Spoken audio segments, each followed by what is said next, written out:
আসসালামু আলাইকুম বন্ধুরা, আজ আমরা দেখতে যাচ্ছি খুলনা শহরের এক অনন্য সৌন্দর্যের প্রতীক দারুল উলুম মসজিদ এবং মাদ্রাসা। দুপুরের উজ্জ্বল আলোয় ড্রোন যখন ধীরে ধীরে উপরে উঠছে, তখন দেখা যায় সাদা মার্বেল রঙের এক অপূর্ব স্থাপনা।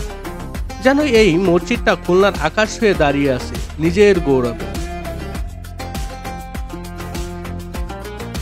এর সবচেয়ে চমৎকার দিক হলো এই মসজিদের প্রধান মিনারটির উচ্চতা প্রায় 226 ফুট। দূর থেকেও এই মিনার যেন খুলনা শহরের প্রতীক হয়ে দাঁড়িয়ে আছে। একদিকে ধর্মীয় ঐতিহ্য, অন্যদিকে স্থাপত্যের নান্দনিকতা। ড্রোন যখন মসজিদের চারদিকে ঘুরে ঘুরে সব দিকে দেখায়, তখন বোঝা যায় যে কত নিখুঁতভাবে তৈরি এই স্থাপনাটা।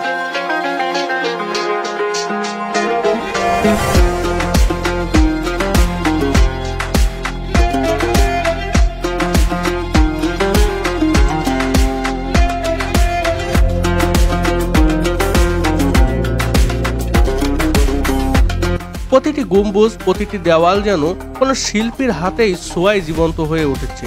ভেতরে যদিও আমরা প্রবেশ করতে পারিনি, তবুও কল্পনায় যেন ভেসে ওঠে নিরিবিলি নামাজ ঘর, সম্মিশ্রণ মার্বেল ফ্লোর আর সেই শান্ত পরিবেশ যেখানে একসাথে শত শত মুসাল্লি আল্লাহর ইবাদতে মগ্ন।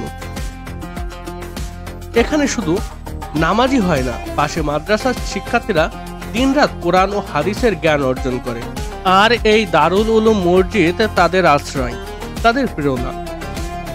যখন ড্রোন আরো উপরে ওঠে আর চারপাশের দৃশ্যটা যেন খুলনার এক টুকরো জান্নাত মনে হয়। রোদ, বাতাস আর বিশ্বাস সব মিলে এই অদ্ভুত শান্তির ছোঁয়া। বন্ধুরা, এই দারুল উলুম মসজিদ এবং মাদ্রাসা শুধু একটা মসজিদ নয়, এটা খুলনার গর্ব, আমাদের ঈমানের এক জীবন্ত প্রতীক। আল্লাহ তাআলা আমাদের সকলকে এই পবিত্র ঘর দেখে নতুন অনুপ্রেরণা দান করুন।